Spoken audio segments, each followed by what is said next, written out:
Hi, Tim. Hi there. How are you?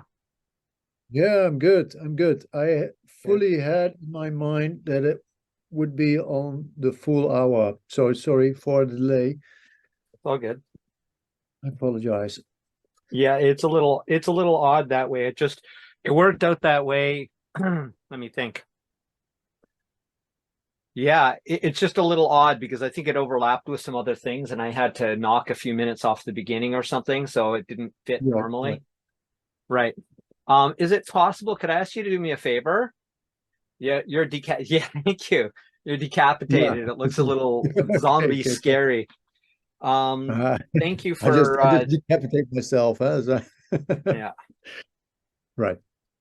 Okay, so first I want to start with, of course, just sort of official stuff, but also I want to be completely transparent. As you noticed while you came on, this is being recorded. So is it okay if I share this, your insights out over social media? That is, Facebook, YouTube, basically take this interview and put it up. I don't have to. I like to, but I want to make sure that's Yeah. okay with you before I do that.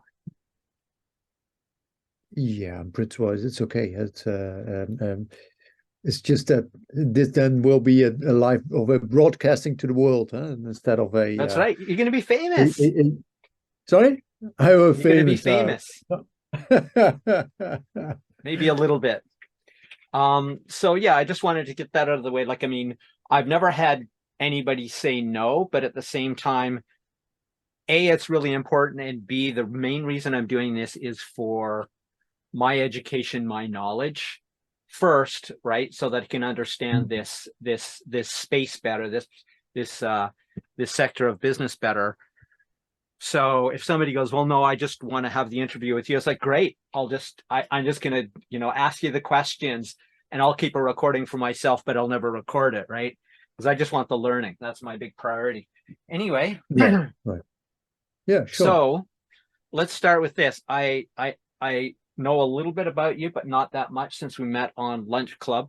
I'm going to sort of do my own clumsy introduction. Please forgive me. I'm going to do my absolute best. Uh, can I ask you to do, can you tilt a little bit? Your head's getting cut off there again. Yeah, Again, just all just right. a, just a little headroom. Yeah, it just looks a little bit Yeah, odd otherwise. 'cause Okay, on my little picture in picture, it was still okay, but that's weird. it probably cuts off when it gets broadcasted to you. Right. Yeah. Anyway, you've got like 4 inches, if you remember inches, about 10 centimeters above your head. You're good. Okay, so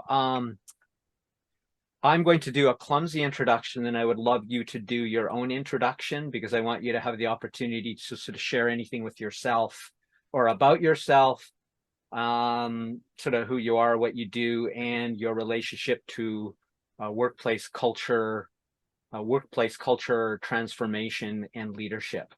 So you don't have to be a leader. If you are, great, but if you're not, I just want the audience to have the context to understand that as well. So first of all, thank you for coming, Dirk Joost. I hope I got that right.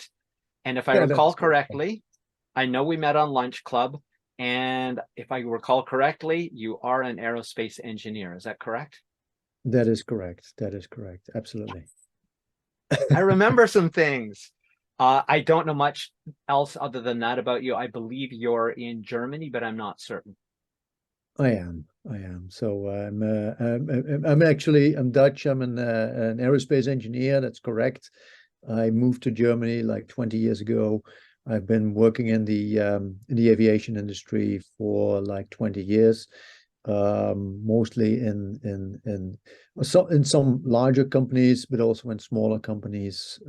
I set up my own company some years ago, and I'm doing like a lot of consultancy work as well.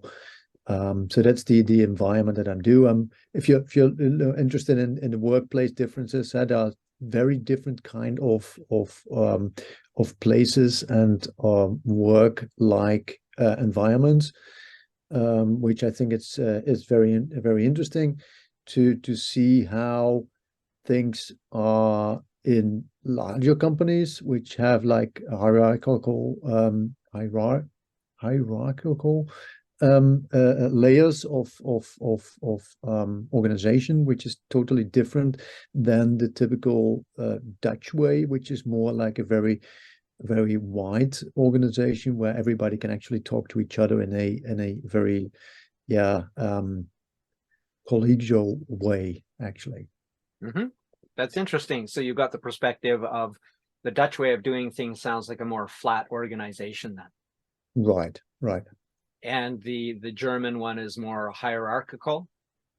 That was actually more in the large company that I worked in. It was a very vertical organization with lots of different organization within the organization. It was a very complex, large organization with tens of thousands of people working in it. But it does not need to be like that, because if you want to, for instance, make sure that everybody is looking in the same direction, then sometimes a very vertical and hierarchical organization can be counterproductive, actually, because sometimes a part of the organization will be disconnected from the rest of the organization. Yeah, normally it's like if you have like a test, you do a test because of a certain reason, and you want to prove that you're actually right with the how it is actually in reality. So you do this test. And if it passes the test, then that's the proof that it is fixed. So you're not always looking for other type of things, which could mean that you give this back to the team and say, okay, well, maybe we should do actually another test because there's some unexpected phenomenon which is occurring, and it can be that it is dismissed because of good reason, but it could be also not dismissed. What question or questions do you think we should be asking ourselves about transforming workplace culture and leadership? If you're looking at transforming culture and work culture leadership,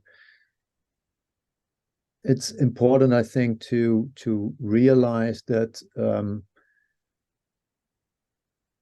it's a very human-centered environment, of course, and that we try to give the people within this environment the right room to actually develop themselves. And we should ask ourselves how we can actually make people develop themselves to actually function in the organization that you actually have there for a certain purpose. Every person has its own things where he or she is really good at or really likes doing, and that's the purpose why these people are doing what they do normally. If they are in the wrong environment, this could be boxed in some way, and that which is I think not a good thing to have. If you let people also define their own way in some way, but teach them the skills that they actually need, then you can actually get and expect them to open up and get the most out of them, and you will get that in return. As a company, you will get that in return, because they function much better than if you are just giving them the things that they have to do from left to right in their cubicles, and which is a very maybe exaggerated, but leaving the people open to actually develop themselves is then, I think, a main thing on which we actually have to go to in work. What are the most significant challenges you face in transforming workplace culture and leadership within your organization or those of your clients?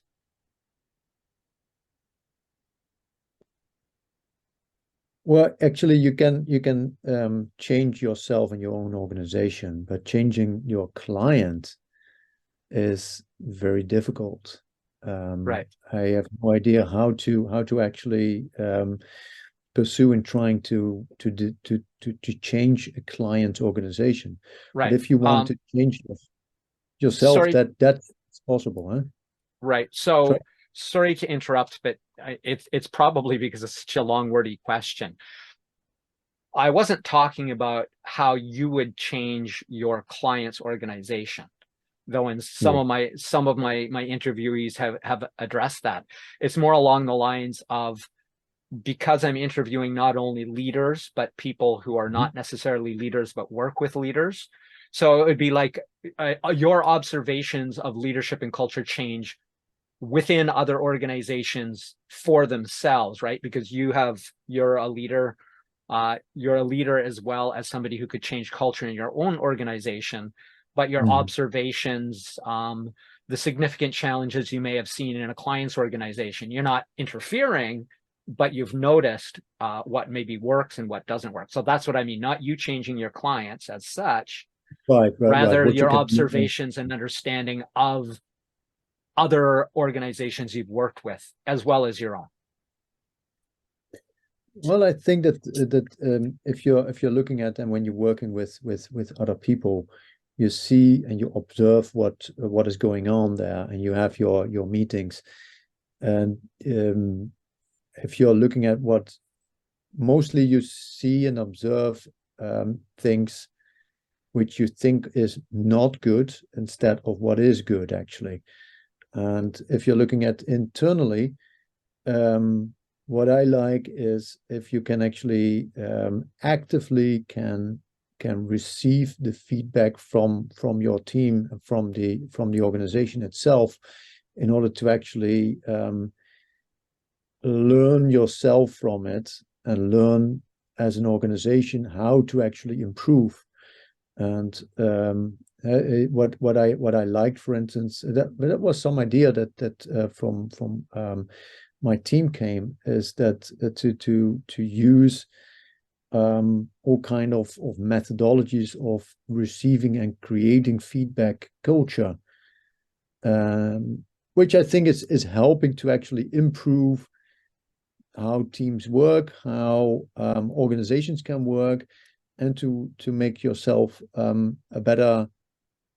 You will become a better person, a better leader in actually using those inputs from the people, but also implementing them from what you actually learn. But also if you're looking at what you actually learn from other organizations, because you don't know always how they are working internally, but you can actually observe what's going on there, but maybe be careful with certain things which you observe, because I think from other people observing, you can observe the good things, but also the bad things. And normally you would be more prone to observe things which you don't like, actually. And I don't know if this is something that you've seen as well, but if there's something which you don't like, that's giving a much more higher impact to what you observe than something which you think is good. You're absolutely right there. And that's the research supports that. So the research in particular of something called negativity bias. I used to think that it looked at things negatively. That is, I felt like it was easier to be pessimistic and see bad things and good things, until I read a book or listened to a book, whatever, by Roy Baumeister that was called The Power of Bad. And that was exactly what it was. I believe, but I'm not absolutely certain, he was the one who identified what is now called the negativity bias. He went through languages all over the world and did some other things, and he found out that people or languages have a much higher number of words to describe negative things. And from an evolutionary point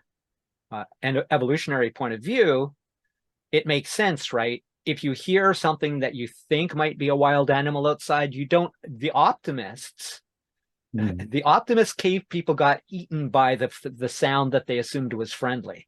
So it was really worth it. I love what he said, because he said in the book, he said, life has to win every day. Death has to win only once. So we do actually have an inherited negativity bias because it helped our ancestors survive. But that brings me to an interesting point here. What I love you did is you actually had a solution mindset. You said, here are some ways to solve the challenges. So I want to flip that back on you. And that is the question I asked you, which is, what are the most significant challenges that you face in transforming workplace culture and leadership? That is, you've identified solutions, which I think is impressive and I love it. Can you tell me what challenges you face that these solutions address? It always depends on what type of organization you are in and what kind of change you can actually accomplish. If you have like a good influence towards the people that you're actually working with, then it can be implemented. If you are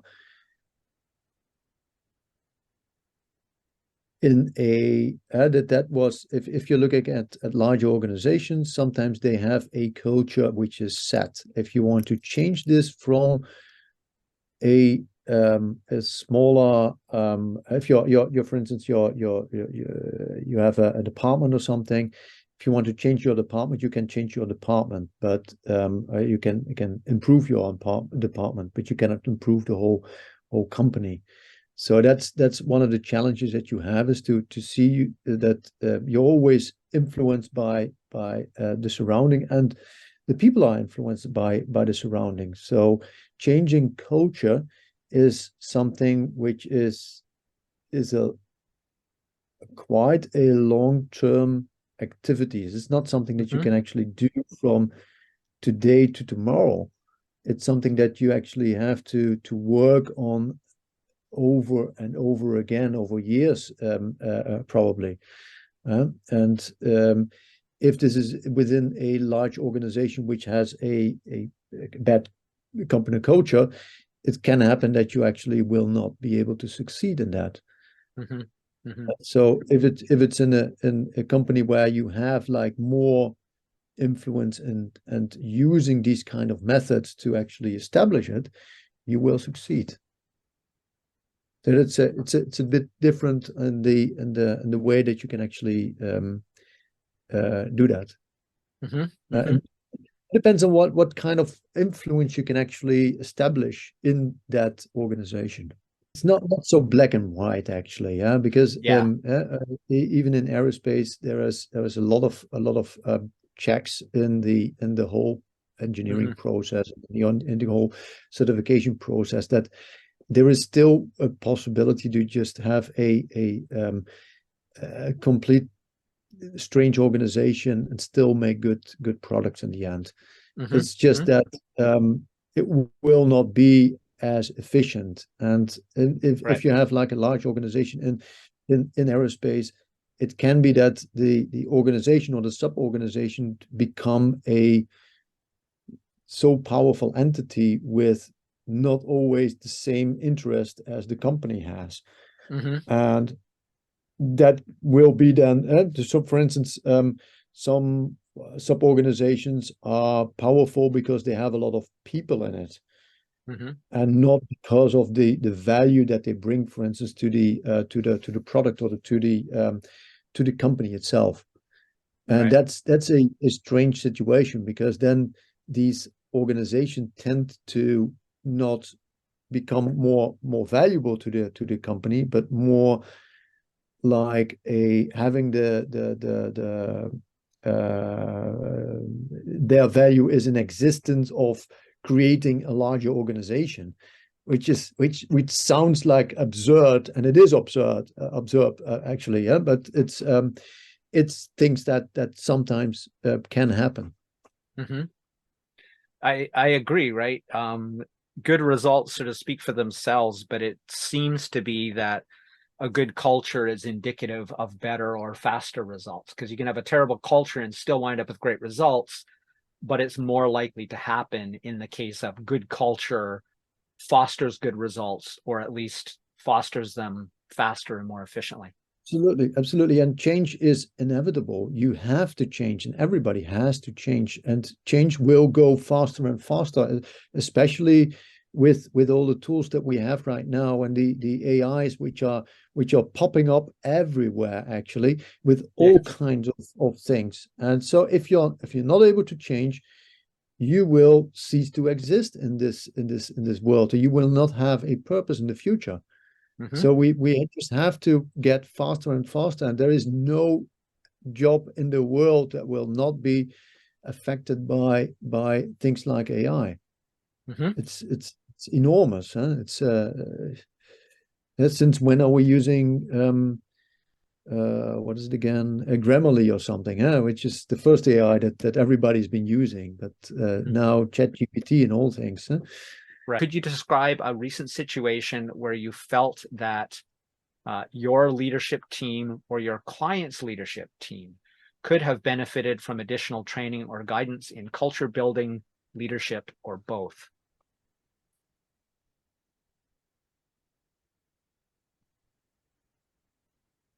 Uh,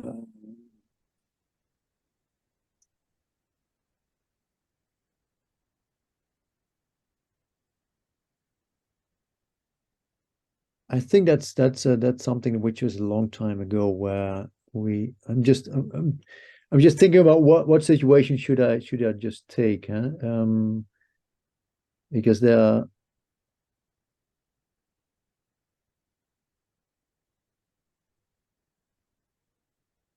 if you're looking at cultural leadership, and I was working for an international company, and we had several different cultures within the company, actually. And I think at that time there was a kind of a clash of culture between the cultures which were from these different countries that we had in our Hmm. organization, and we could have actually benefited from trying to at least get a certain basic level of understanding, so that the communication would improve. And I think it was not on the wording of the people what they do, but that you have like a common value of what you understand, so that you can actually create from this together a better company in the end, and a better organization. It's it ended up badly, actually, because we did not have that. And it was something that could have actually benefited if we would have, like, I don't know if it's like it would be a teaching of culture, but that you get something like a way to agree on the company type of values, and that you share this from CEO to every level of the company. Hmm. Right. I Okay. don't know if that's the direction that you actually was thinking in, because I was just trying to, what situation would I actually did do, and that's the time that I think it went into a clash in the end. It was not. It was really it didn't work out.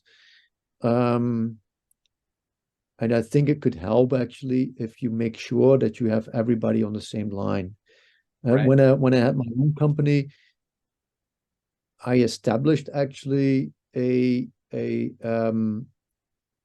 several things to actually align the whole company and everybody on it, to agree on certain parts, but also to have, like, it is what I already mentioned before, a very clear feedback culture. And Hmm.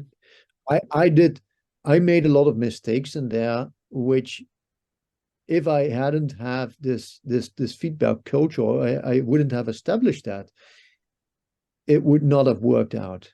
Yeah, absolutely. If you have, like, everybody on the same line and working in the same direction, and having the same, yeah, well, vision is always the question. You need vision. Well, you need to have some kind of values where you agree on, and that you say, okay, well, we are working for making this or doing that greatly, and if someone is actually having his own department as the most important thing on the world, then that is not in the interest of the company in the end.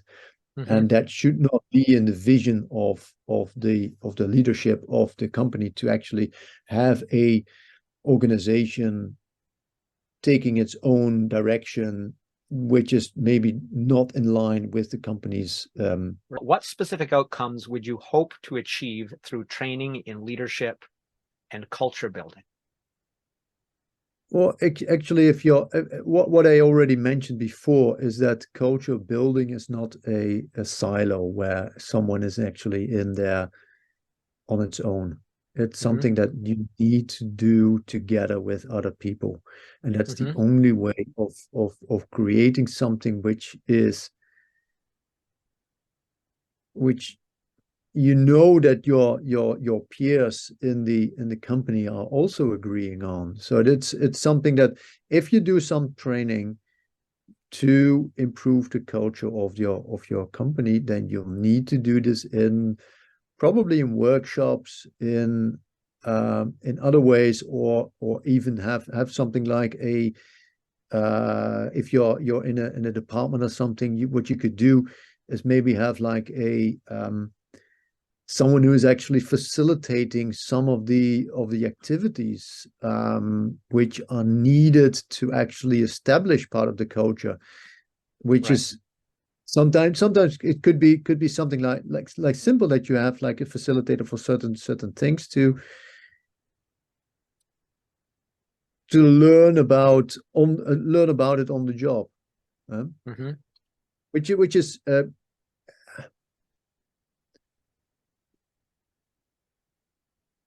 I think it's a way of establishing something instead of just learning something which you can then maybe or maybe not establish. If you really want to establish something as difficult to change as culture, you not only have to live it, you may also need to really facilitate it. And this is going beyond than your question, maybe, than what you're learning and what you try to establish by the learning, but it is part of this switch that you want to create if you want to establish something new.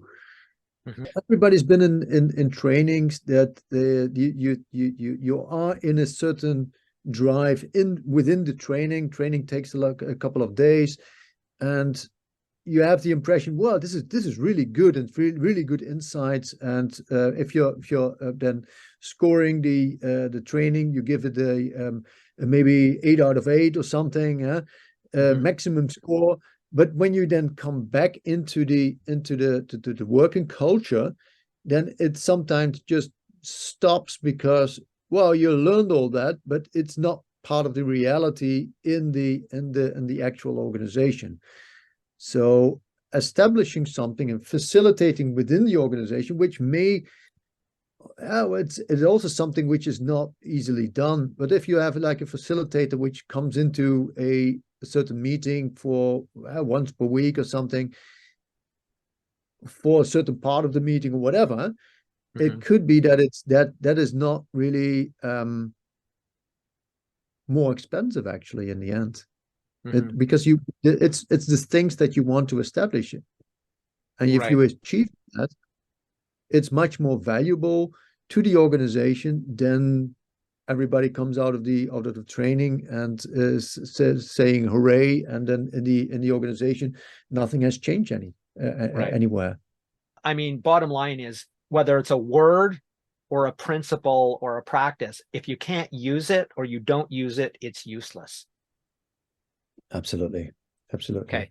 It's in the back of your head, and you may be applying this for some place where you can actually implement it, but it's better to actually already implement it, because then you are used to doing it. And if it's within your normal common way of doing things, it will become much easier, and you can even improve on that skill in the end.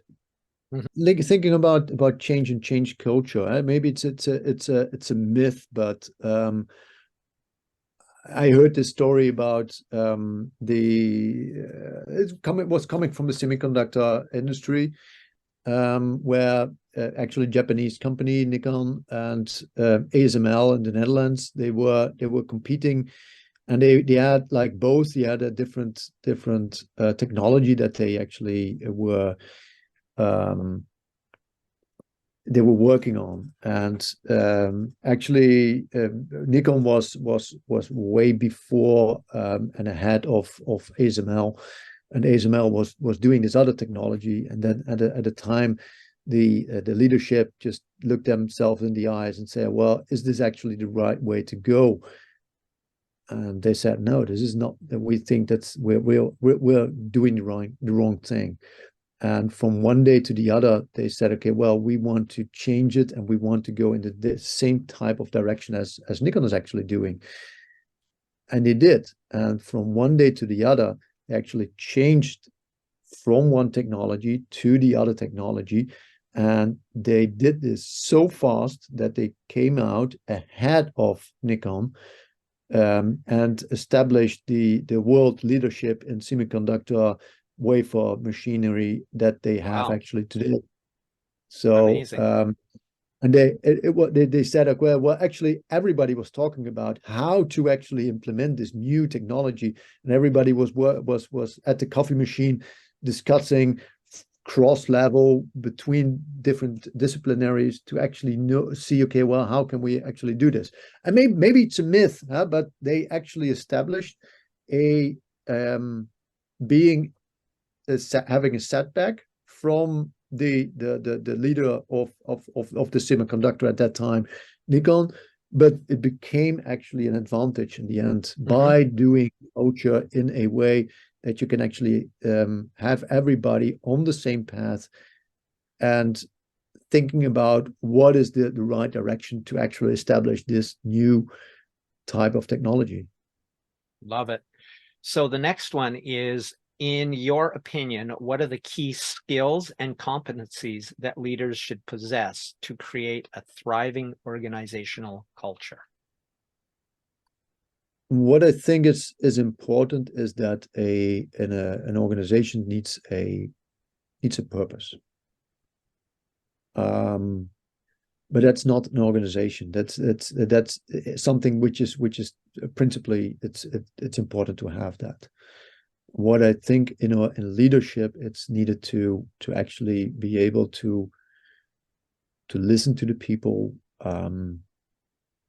And it doesn't mean that you always have to agree on everything, but it's something that you have to have a culture where you listen to each other and can debate on things. Doesn't mean that you have to like have a full debating company culture, but that you have like a clear ear for listening to people, but that you have like everybody on the same direction.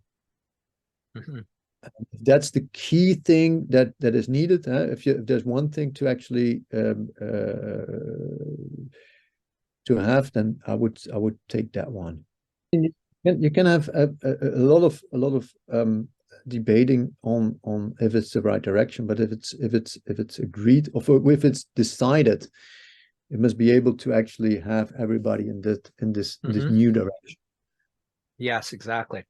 So what do you think is the ideal duration for a comprehensive course on transforming workplace culture, leadership, or both? Yeah, well, it depends a little bit on how long people already are working together, how good of a understanding they have with each other. If you're setting up a complete new organization, then it should probably take a little bit longer. But if you are already having an established organization where people are known to each other, they have a certain they know what they can or cannot do with each other, then it may also be shorter. But if you want to change the organization like considerably, then of course you're again longer. So it's I think not, there is no straightforward answer on that. If it's needed, like maybe you do like every Monday and Tuesday for a certain time period until you have established it, or you say, okay, well, this is 1 week and you're finished with it. I'm not so sure. So I'm not so sure there is a clear and concise answer to your question. Right. And you can actually do iterations on that, or maybe say, okay, well, we do 2 days in the beginning, and then maybe after a month you do another 2 days. And if you see the need to intensify that, because you have to, the thing that you always have to be careful on is that the day-to-day work, of course, has a kind of can sometimes obstruct these kind of things, but you have to concentrate and say, okay, well, this is a priority, and it may not be a direct added value to the product that you actually are intending to establish or to make, but it's something that is needed for the company, and that has a higher priority than the thing that you actually try to establish. Of course, if there's a deadline for a customer, you might be doing this after the deadline for the customer, of course, because you cannot dissatisfy your customer. But it's a I think it's a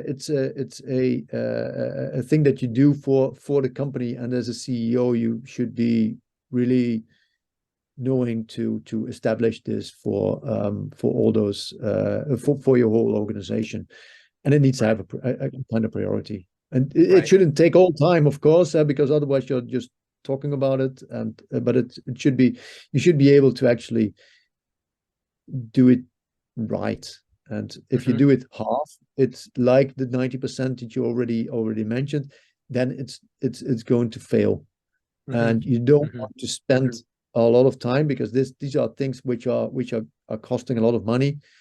So you want to succeed, and you want to be in the 10% and not in the 90%. Well, what I already mentioned is that if you are an established company, you are trying to establish something new, and you already know each other, then you may need to learn the tool sets that you can actually use in changing your culture. Or you have to establish first the inside of the people, what is actually going on, what is good, and what should be improved. Because only if people are intrinsically knowledgeable about what is actually not going quite well, then you can actually change it. If the people are saying, well, actually this is like the 1% extra that we can actually do, then it's probably not going to happen. If the people need to buy in what is going on, so establishing that is the key. So the part of knowing what is actually needed to change, and from that it's a question, okay, do the people already know each other very well, or do you want to set up a complete new organization? So if you want to set up a complete new organization, for instance, for a new thing, new product, new product line, or whatever, you probably need a full new organization. And then maybe people are coming from everywhere which do not know each other, so you can actually use this to actually establish the culture from the beginning instead Yeah. of changing the culture that you actually are is in the company already. That may be shorter in that because you don't have a way of interacting already.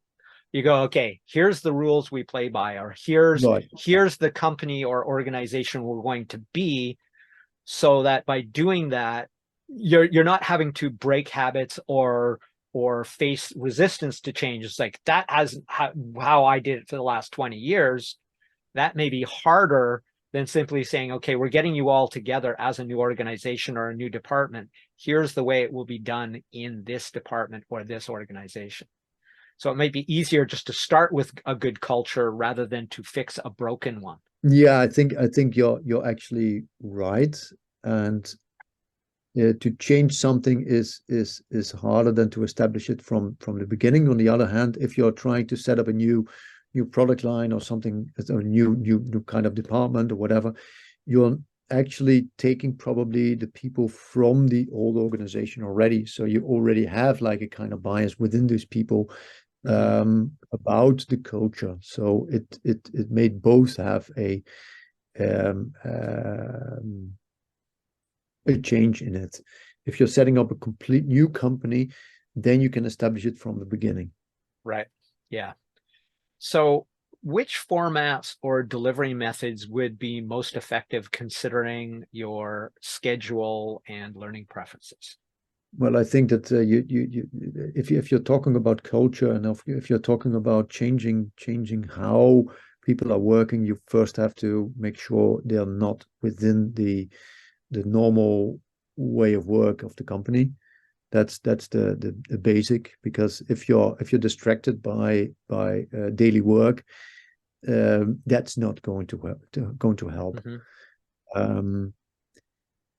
Then actually that's the most important thing, and to take him out, and then you can actually work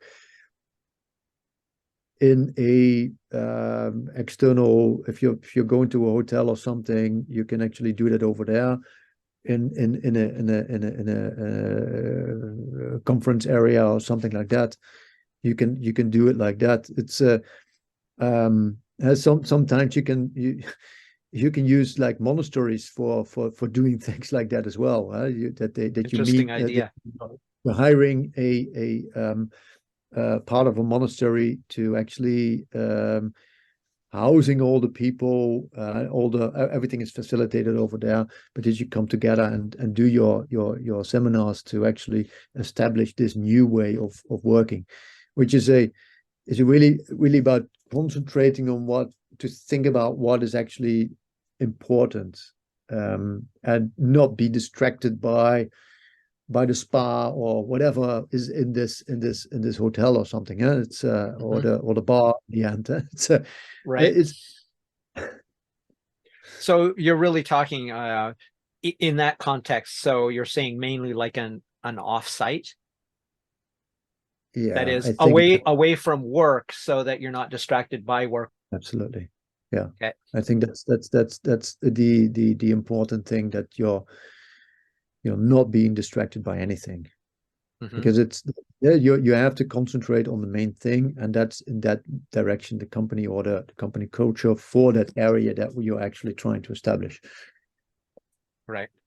Okay, so next one is, when it comes to investing in leadership and culture development, what criteria do you consider when determining the value of the training?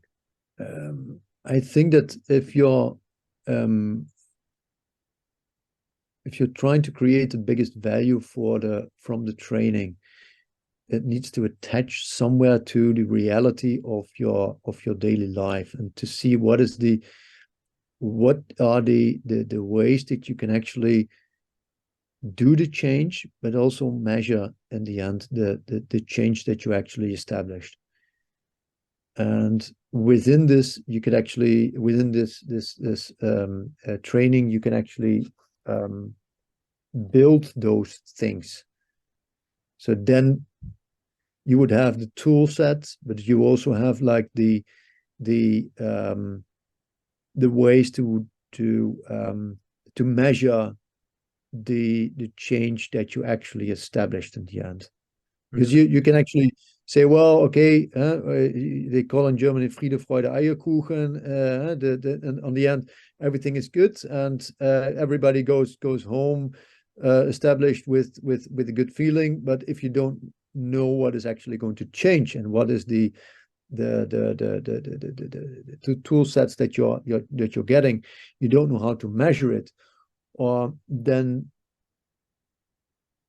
it's difficult, huh? And maybe you should also have like some tool sets how to help each other in the organization to actually establish certain things, because in the end it's not a one-man show. You have to help each other in doing that and creating this new culture as you want to live it.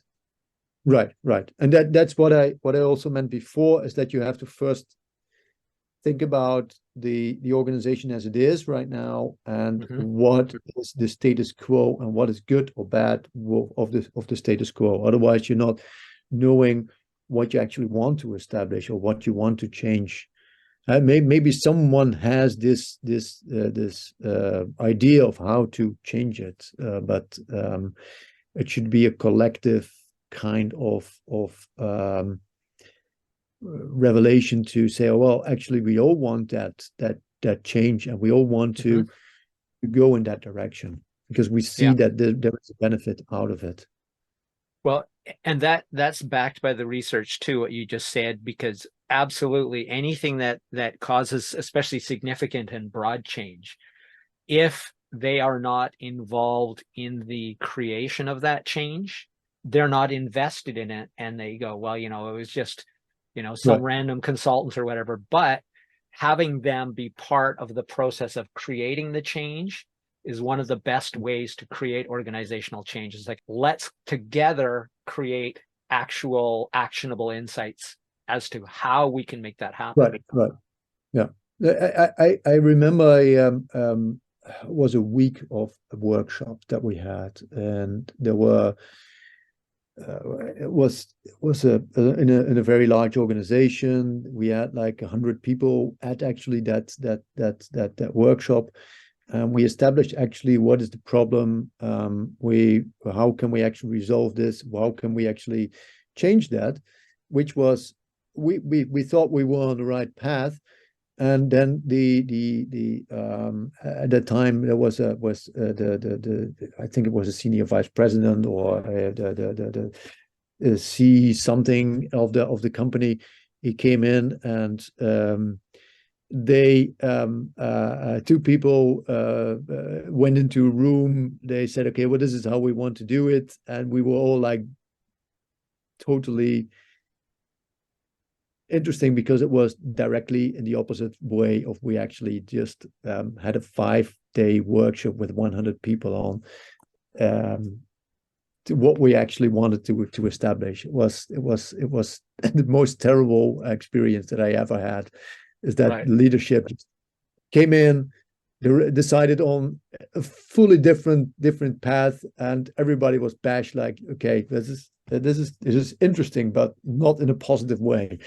Yeah. It's sort of a shut up, get in line, do as we say. And that pretty much dooms it to failure, when it's like, okay, we're a whole bunch of intelligent people, and 100 people, this goes to something called wisdom of the crowd. A diverse collective group, a diverse crowd is, and their collective intelligence under the right conditions are exceed, or maybe even far exceed, but at least exceed the most intelligent person in that crowd. One person is as smart as they are. That's all there is to it. 2 people are probably are certainly smarter than one person, especially if they have diversity. After you get past 5 or 10, 100 isn't much smarter than 10. So you get a diminishing return, but after sort of that small crowd of 5 or 10 becomes collectively pretty darn brilliant, another 20 will add extra intelligence, again, primarily if it's more diverse, but it only adds a small amount extra. But 1 or 2 people coming in and saying, okay, we're smarter than you 100, and you have no buy-in in this, I'm pretty sure without knowing anything about the outcome that it probably failed and failed badly. They Yeah. pissed you off. It's everybody off. That's the simple way to say it is, can you share your thoughts on the frequency of coaching sessions, whether it's weekly, bi-weekly, monthly, that you think would best align with your needs or those of your clients? So it's the same answer again. It depends. yeah, well, a lot of these can, yeah. Yeah, because it's I had some coaching which was actually weekly, because we trying to establish something which we were not so not so familiar with how to actually really do it, and we needed to actually get some coaching to actually do this and concentrate better on doing it. So we had like weekly coaching. I think that weekly coaching, if it's about establishing something, is very intensive and maybe too much. So something like a monthly or bi-monthly coaching would be probably more would be better. I think that's about the cadence that you should do it. I know that there's some people that do it like half yearly or something, but I think that half a year is very long time actually to do so. And it doesn't need to be very long coaching, but just like that you do like an hour or something, and then you should have actually aligned yourself and get yourself clear. So I'm going to restate it because I just want to make sure I understand what you said. First of all, it depends. Surprise, surprise. But also weekly attendees are more unfamiliar. So if you're trying to establish it, but the one-off isn't going to do it, especially, like you're saying, you're talking about complex behaviors or complex changes where you need to have that iteration to say, how are we doing? Are we doing it? Do we need to change how we do this, or how we even peer monitor each other to make sure we're making these changes? I'm going to try to put words in your mouth because I think this is another way to say it. And if I'm wrong, please tell me, because I want understanding, not my words. And that is as often as necessary. Yeah. Right? You shouldn't overdo it. It should be as often as necessary. Absolutely. And it's right. At that time we were doing something new, and that's why I'm not so sure if it was weekly or bi-weekly, I must say, but because there were so many things actually at that time. But it was good to actually sometimes have this opportunity to actually step back and reflect. That doing with someone from outside is always a good thing, because you can actually, this person is not there for tell you everything is good or anything. It's just to reflect what you actually are doing or saying, and that's why sometimes it's good if you have someone who could actually give you some guidance in some things that you're trying to do. Right. And outside perspective is really important. The whole forest for the trees thing, where Daniel Kahneman talks about it in his book Noise.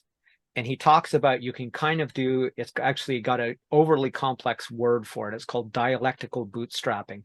And that is a way for one individual to produce more than one opinion, but more like 1.5 opinions because when you're in the organization, you're in it. It's the forest for the trees, as I said. So that's a valuable thing to think about. Next one is, which types of ongoing, on-demand support or mentorship would be most beneficial? Right. If you, I think to pair in an organization is very interesting and very good. Although it should not be in the direct hierarchy of this person. I think to have it in a little bit sided hierarchy is probably more beneficial, because you're not directly affected. Right. and your opinion or whatever you say about your environment, because you will always have like things, and people know each other and people talk, and then even if it's a coaching session, people should not be telling it around or something, and if the people are not influenced by it, it's much easier to actually detach yourself from that Right. situation. So that Right. should be very clear to actually do that. Maybe even from other companies, it would be even better to actually do it, because it's Right. then you're much more independent. So back to the core of your question was how often, or Well, which types of ongoing support, and the next question is actually about frequency, but which types of ongoing or on-demand support? So you've answered that actually, right? You said pairing a mentor-mentee kind of situation is good, but not within the same organizational hierarchy. So you're talking about different departments or different divisions would mentor somebody in a different department who they isn't one of their direct reports. Is that what you meant? right. Right. Yes, Okay. So that's absolutely what across I meant, because divisions it's or across departments. right. Right. Yeah, So yeah. So then you actually create something like this kind of coaching culture, if you like to say it like that, so you can actually coach maybe some of the junior people, but then you of course have the leadership, which would be beneficial for them to actually get coaching as well, but that would be done from outside right. um, of the organization, because then Right. it gets too close actually. Yeah, you cannot coach the person which is directly actually sitting next to you in certain meetings. You get Yeah, more psychological and emotional and a distance of all kinds. So the next part, this is actually a three-part question. Ideally, how often should this kind of mentorship be available? So this is ideal world, unlimited money, resources, and time. What would the ideal frequency or availability of this mentorship be? I think that the need should be just directed by the individual, and probably some people have more needs than others, so that if they are need to actually have a kind of a session with a coach, then you should be able to plan that something like 3 or 4 weeks in advance or something, um, to do that and have an hour with that person. I think that is the most the more important thing, is that it's dependent on the individual. Right. So this is sort of, and again, I'm going to put words in your mouth, but only for understanding's sake. So this is still as needed or on demand, but with sort of a 3 to 4 week lead time in terms of arranging that. I think so, yeah, because if you just need to think also about the time of your peers, and having a 3 or 4 week lead time will give you the opportunity to actually find that spot in the agenda of that other person, and in your calendar, Right. of course. Yeah, it is. Realistically, how often would be practical and sustainable? That is, for the mentorship to become sustainable. So over the long term, as needed, what would be practical and sustainable beyond what you've already said? Yeah, if you have access to this person and you have like real needs, because there's a lot of things which are bothering you, you probably need more people to actually offer you more time to do that, huh? But if you're trying to establishing this as a kind of coaching culture, then probably you need to consider the time of both of the people, huh? The coach and the coachee, and then it's not only about the coachee's time, because the coach may not have that total freedom Mm-hmm. of doing so many coaching sessions. So Mm-hmm. to establish this in a good way, you have to consider a certain boundaries for how many coaching sessions you can actually do, and Mm-hmm. otherwise it be done by someone, maybe someone from the outside of the organization. If someone says, okay, we've got like the need of every 2 months for a longer time, that may be acceptable. But if it's Mm-hmm. more than that, then you probably are turning into some troubles of finding enough time and willingness for people to actually coaching someone. Right. That depends pretty much on the individuals, actually. Also Right. about the coach. If the coach says, well, I've got actually everything is fine and my organization is running smoothly, and I really like doing this, and you can actually come anytime if you like, and then the coachee would actually use that for maybe a certain period, then it would of course be online. But it's always about the two people needing to establish a kind of rhythm in their relationship. And if it's it depends much more if you're knowing that it's someone from outside, and you can use that coaching at any time you like, then it's more a outside facilitation that you have, and that outside facilitation is much easier to actually use than if you're using internal people as coaches, of course, because Right. then you have to consider much more about the boundaries that the coaches actually do have. How do you envision the course helping you address specific cultural or leadership challenges within your organization? So if you if you have this sorry, what we have, like, one hand we have the course of cultural change, and we have on the other side the coaching activities. I think both of those can help in a way. Yeah, they can both help in a way to establish the culture. If you have the understanding of what is the culture that you actually want to establish. So actually, if you're starting up with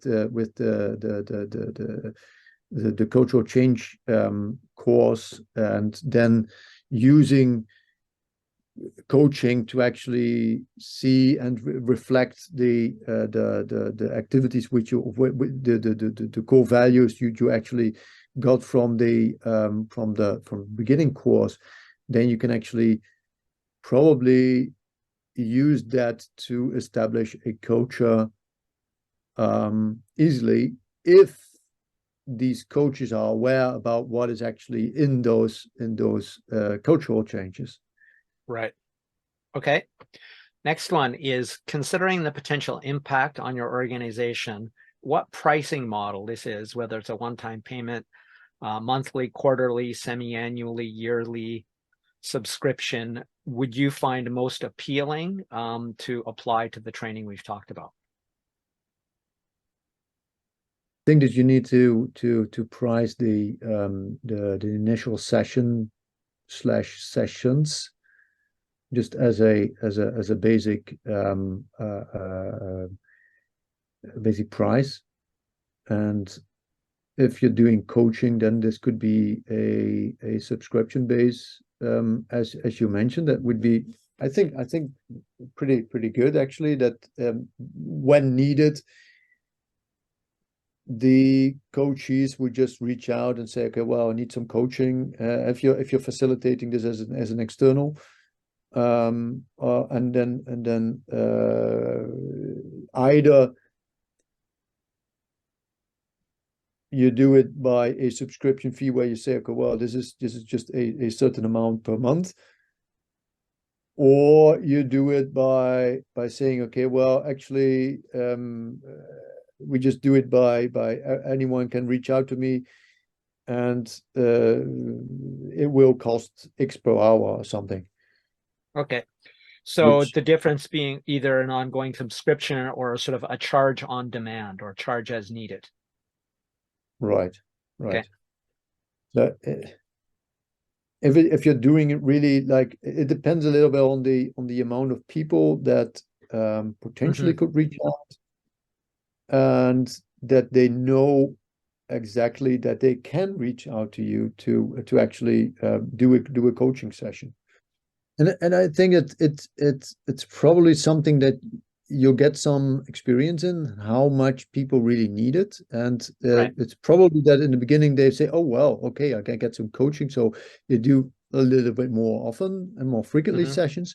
Right. And then if it's going down the line, then they will need it less. So maybe you can actually say, well, for 1 year, we do, I don't know, 150 euros per person per month or something. I don't know.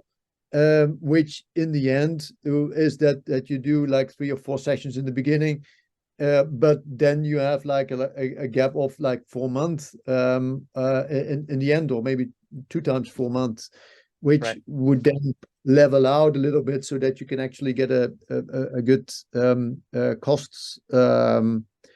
Because your time is your value, and the question is, are you able to actually make this a good business opportunity in the end for yourself if you're providing this? Right. Who do you know who could benefit from or be willing to be interviewed by me on this topic? Let me think about that. I will think about it thoroughly, Tim. Thank you See, so okay, much. well, to know, okay, who could actually benefit from your you have a lot of insights actually, and you have a lot of you've made a lot of thoughts about your the things that you're saying, and your question are very good. So thank you so much. I will edit this down. I will ping you when I put it. I'm going to be putting it on YouTube, then Facebook and LinkedIn as clips, and I'll ping you when I do that. I don't know what I don't know. Yeah, that's the trick, huh?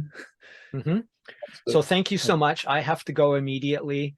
Thank you, Dirk Joost. I will, like I said, ping you when it's ready and talk to you again sometime. Bye-bye. All right. Thank you very much, and see you. Thank you. Cheers. Bye-bye.